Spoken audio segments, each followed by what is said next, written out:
everyone, and welcome back to the Butterflies podcast. Today we have kind of a smaller episode. It's just me, Sophia, and Sarah, and we thought it would be a good idea to discuss the effects TS can have on someone's daily life. So I'm going to hand this over to Sophia, and she's going to get us started.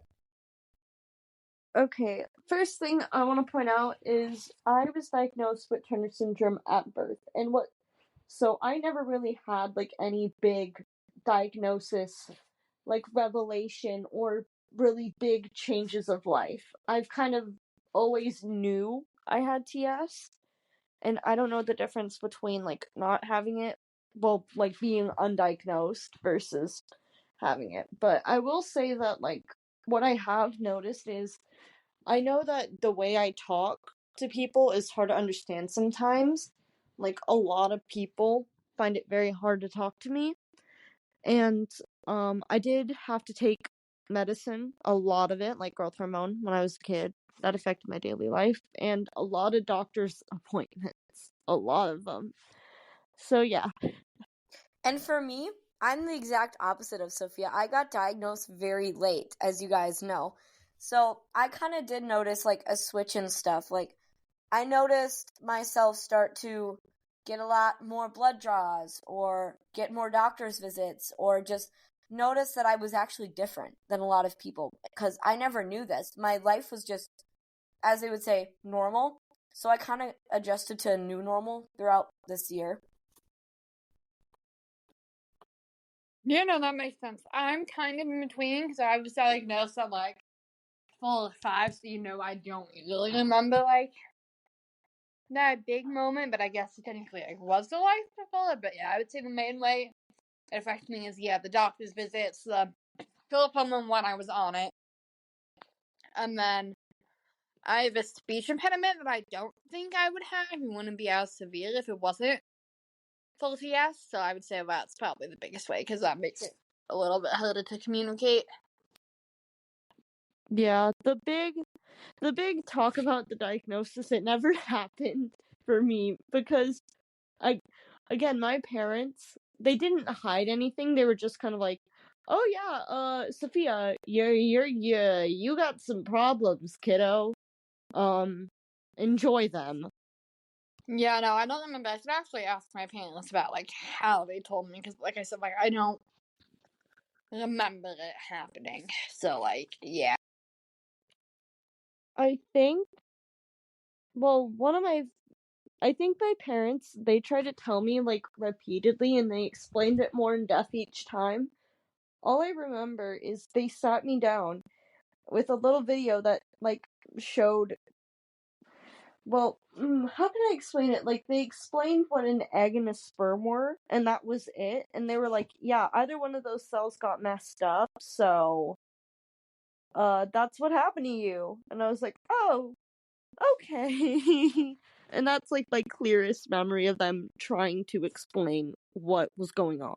I mean, the thing also about having TS in your day-to-day life is it's also kind of lonely because at least in our experiences, I think both of you can vouch for this or add on. It's there are no people with TS anywhere near you. It feels like you're the only one around. Yeah, I can confirm because it's not it's not rare, relatively speaking, but it's also not you're gonna run into a bunch of people with it, and not a lot of people don't know about it, and I feel honestly that's what makes it me feel more different than the fact that I don't know. Because I have all of you guys, I don't need to go to school with people who have it to remind me I'm not alone. But I hate it when no one at school knows what it is when they say something and I'm actually that's not true because if it was I couldn't exist. And stuff like that. So Yeah. it just feels kind of I remember in that way. Yeah, I remember my biology, my science teacher would be like, you guys have 23 pairs of chromosomes, and I was like, this is the wrong class to say that to, ma'am.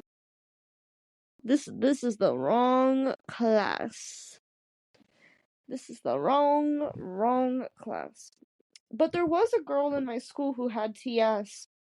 Her name was Gale, but she graduated because she was a senior when I was a freshman, so she graduated like 2 years ago.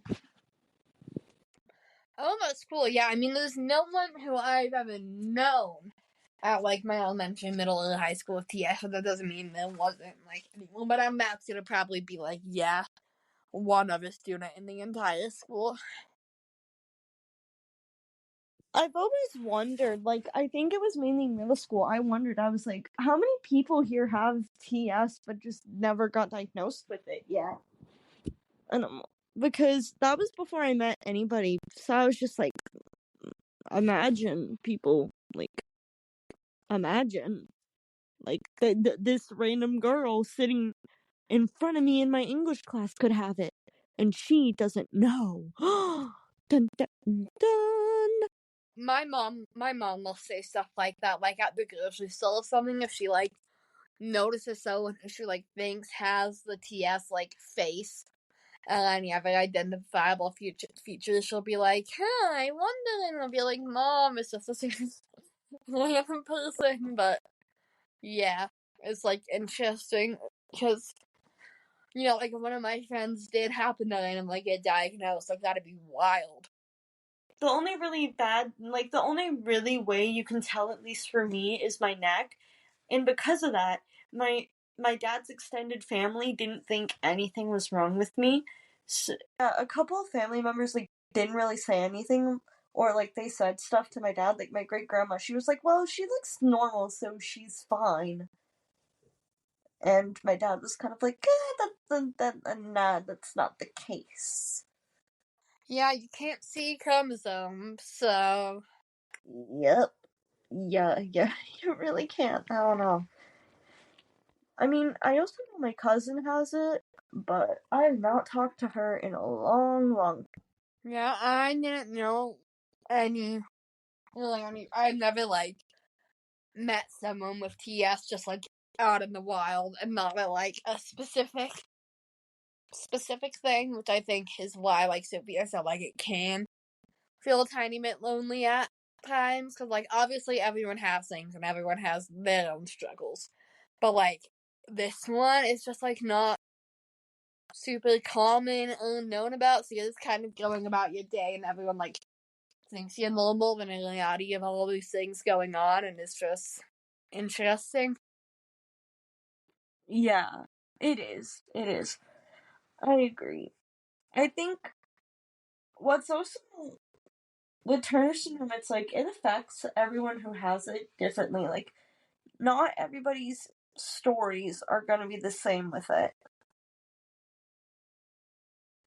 I never knew how uncommon it is to get diagnosed at birth and how lucky I was for that until I started talking to girls with TS.